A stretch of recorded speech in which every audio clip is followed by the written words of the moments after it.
Соңғы кезде статистика қайта көтеріліп, жағдай ушығып барады. Қазақстанның көптеген өңірлері қайта қызыл аймаққа еніп, ауру жұқтырғандар саны көбеюде. Дәрігерлердің айтуынша, аман қалудың жалғыз жолы вакцинация. Дей тұра вакцинаға қарсы топтың дауысы одан бетер шыға бастады. Митингтер, қарсылық акциялары артып, әсіресе әлеуметтік желіде наразылық күшейді. Баршаға сәлем. Бүгінгі шығарылым вакцинаға қарсы тарап жөнінде болмақ. Олардың бұндай әрекетке баруына не себеп болғанын бірге анықтап көрейік.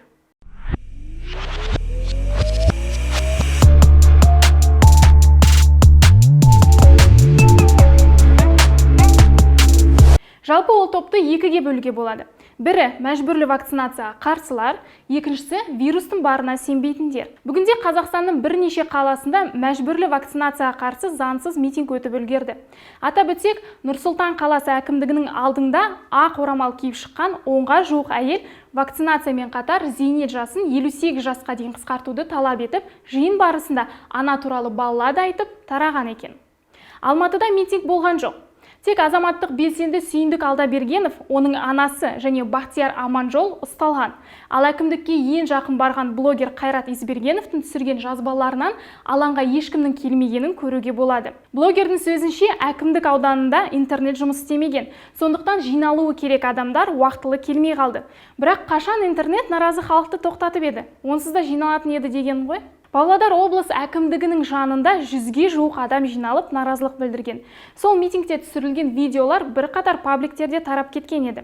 Митингге шыққан шенеуніктер вакцинация ерікті іс, сондықтан ешкімді жұмыстан шығармайды деп мәлімдеді.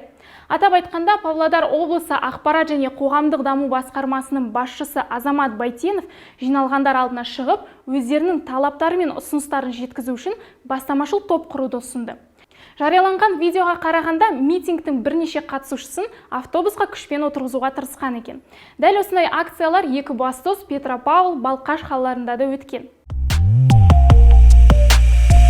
Қарсы ұранымен шығатындарға біз вакцинаға қарсымыз, біз балаларға вакцина салмаймыз дейтіндер де қосылды. 19 шілде бір топ әйел денсаулық сақтау министрлігіне барып, ведомство шенеуніктеріне шабуылдап қол көтерді.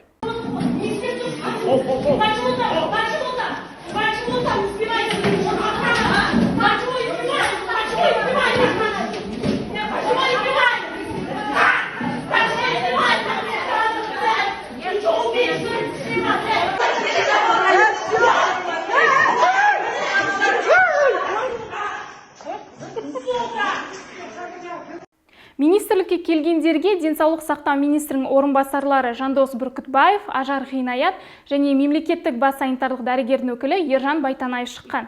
Шенеуніктер вакцина қарсыларымен сөйлесуге тырысты, бірақ нәтиже болмады. Желіде тараған видеода әйелдердің Байтанаевқа қол көтеріп, ұрып жатқаны, балағат сөз айтқаны байқалады. Министрлік өкілдерінің айтуынша, ведомствоның қызметкері шабуылдан зардап шеккен, әрі ол мүгедек адам болып шықты. Айта кететін жайт, көп балалы аналар балаларға вакцина салдырмаймыз деп шулағанына себеп 16 шілдеде денсаулық сақтау министрлігі санитарлық эпидемиологиялық қадағалау комитетінің төрағасы Айжан Исмағамбетова 12 жастан асқан балаларды осы Pfizer вакцинасымен вакцинациялау мүмкіндігі қарастырылғанын хабарлаған еді. ақш, Израиль елдерінде Pfizer вакцинасы 2-3 айдан бері балаларға егіліп жатыр. Елдегі бұл ахуалға байланысты Тоқаев екпеге қарсыларды вакцина салуға иландыру керектігін айтты. Антиваксерлердің шағын тобына бола еңбегі мен отбасын асырап отырған азаматтардың денсаулығын қауіпке тіге алмаймыз деді ол.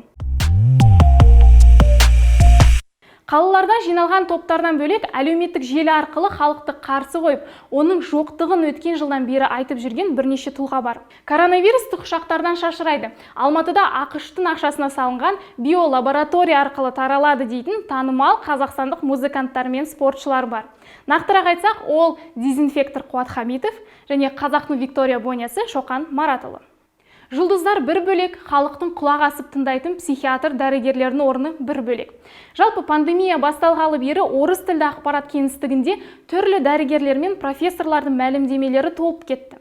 Олар YouTube-тан арна ашып, Instagram парақшаларында тікелей эфир жүргізетін болды. Халық ғылыми дәрежесі барлар қателеспейді деген үмітпен оларға сенім артады. Ресейлік дәрігерлер Александр Редько, Павел Воробьев, София Даринскаялардың сөздеріндегі жалған мен манипуляцияны Фактчек KZ редакциясы егжей-тегжей талдап берген еді. Мәліметті редакцияның сайтынан алсаңыздар болады.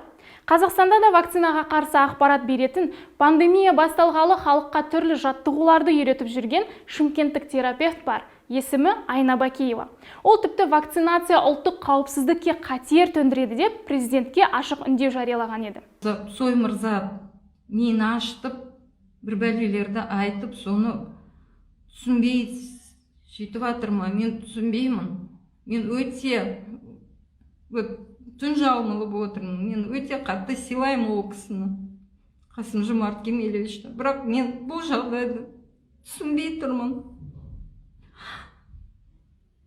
Қасым-Жомарт Кемелевич, сіз осыған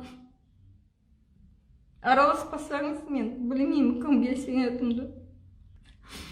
Бір Аллаға сеніп тұрмын. Алладан кейін осы сіздерге, халқымызға сеніп тұрмын, сеніп тұрғын. Оны жіберуге болмайды, бұл мәселені жіберуге болмайды.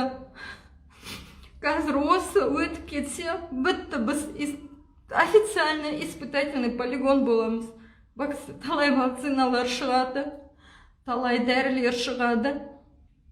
Біз бәріміз соның бәріне мақұл деп өзіміздің қолымызды қоямыз сонда. Әрине, әр адам өзінің денсаулығына, өміріне байланысты таңдау жасауға құқылы.